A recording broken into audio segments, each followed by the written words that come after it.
Cinta itu transaksional dan harus ada apanya, bukan apa adanya. Kalau kamu tersinggung dengan kalimat itu, mungkin karena kamu masih percaya dongeng. Kita tumbuh dengan cerita bahwa cinta itu murni, tanpa syarat, tanpa kepentingan. Tapi lihat dunia nyata. Orang putus karena ekonomi, orang menikah karena stabilitas. Orang ditinggalkan karena dianggap gak ada masa depan. Kalau cinta benar-benar tanpa syarat, kenapa syarat selalu muncul ketika hidup mulai berat? Cinta adalah mekanisme seleksi. Secara sosiologis, cinta bukan cuma perasaan. Ia adalah alat seleksi sosial. Kita memilih pasangan seperti kita memilih investasi jangka panjang. Bukan cuma aku nyaman, tapi apakah dia bisa bertahan? Apakah dia punya nilai? Apakah dia memperbaiki hidupku? Kita tidak jatuh cinta di ruang kosong. Kita jatuh cinta di dalam sistem ekonomi, sistem kelas, dan sistem reputasi. Dan sistem tidak peduli pada romantisme. Sistem peduli pada stabilitas. Kita tidak mencintai orang yang tidak punya daya. Ini bagian yang paling tidak ingin diakui. Orang sering berkata, yang penting dia baik. Tapi coba lihat realitas. Kalau dia baik, tapi tidak kompeten, baik, tapi tidak mandiri, baik, tapi tidak punya arah, berapa lama cinta itu bertahan? Kita mungkin kasihan, kita mungkin peduli, tapi cinta tanpa daya tarik nilai jarang bertahan lama. Karena hubungan butuh daya ekonomi, daya emosional, daya sosial, daya intelektual. Tanpa itu, hubungan berubah jadi beban, dan manusia tidak betah memikul beban tanpa imbalan. Legitimasi sosial, cinta harus menguntungkan. Kenapa orang tua peduli pada pekerjaan calon menantu? Karena mereka tahu satu hal yang jarang kita akui.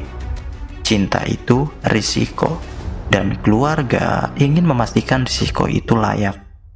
Ketika pasangan menaikkan status, memperluas jaringan, menguatkan ekonomi, hubungan dianggap baik. Ketika pasangan menurunkan kelas, menambah beban, membawa masalah, hubungan dianggap salah. Bukan soal moral, soal kalkulasi sosial. Apa adanya adalah ilusi yang manis.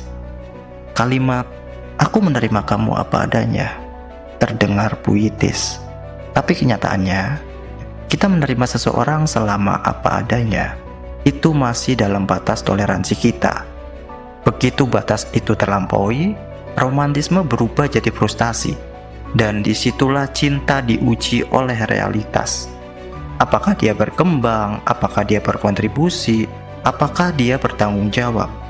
Kalau tidak, cinta perlahan berubah jadi evaluasi. Ketika transaksi gagal, banyak hubungan hancur bukan karena tidak ada cinta, tapi karena transaksi tidak lagi adil. Satu merasa menopang, satu merasa ditopang. Satu merasa berjuang, satu merasa bergantung. Dan ketika ketimpangan itu terus berlangsung, yang hilang bukan rasa sayang, yang hilang adalah rasa hormat. Dan tanpa hormat, cinta mati perlahan. Cinta di era kapitalisme emosional. Kita hidup di zaman di mana semua hal punya nilai. Karir dinilai, tubuh dinilai, gaya hidup dinilai, bahkan pasangan dinilai. Media sosial membuat hubungan jadi etalase. Pasangan bukan cuma partner, tapi representasi diri. Orang ingin pasangan yang bisa dipamerkan, yang terlihat berhasil, yang terlihat naik kelas. Itu bukan kebetulan. Ini kapitalisme masuk ke ranah emosional. Cinta menjadi bagian dari branding personal. Jadi apakah kita munafik? Tidak. Kita realistis. Yang munafik adalah ketika kita pura-pura bahwa cinta itu murni tanpa kepentingan. Padahal setiap hubungan punya syarat. Syarat itu bisa berupa komitmen, stabilitas, kontribusi, pertumbuhan. Tanpa itu, hubungan rapuh. Mengakui bahwa cinta itu transaksional bukan berarti cinta itu kotor. Itu berarti kita mengerti bahwa hubungan adalah kerjasama. Cinta itu bukan dongeng. Cinta adalah negosiasi. negosiasi antara perasaan dan realitas, emosi dan struktur, hati dan sistem. Kita tidak hanya mencari seseorang untuk dicintai. Kita mencari seseorang yang tidak menjatuhkan kita, tidak mempermalukan kita, tidak membebani kita, dan idealnya membantu kita naik. Jadi ketika kita berkata, cinta itu transaksional dan harus ada apanya, bukan apa adanya, itu bukan kejam, itu jujur. Sekarang pertanyaannya sederhana. Kalau semua topeng romantis dilepas, apakah kamu mencintai orangnya? Atau kamu mencintai nilai yang dia bawa?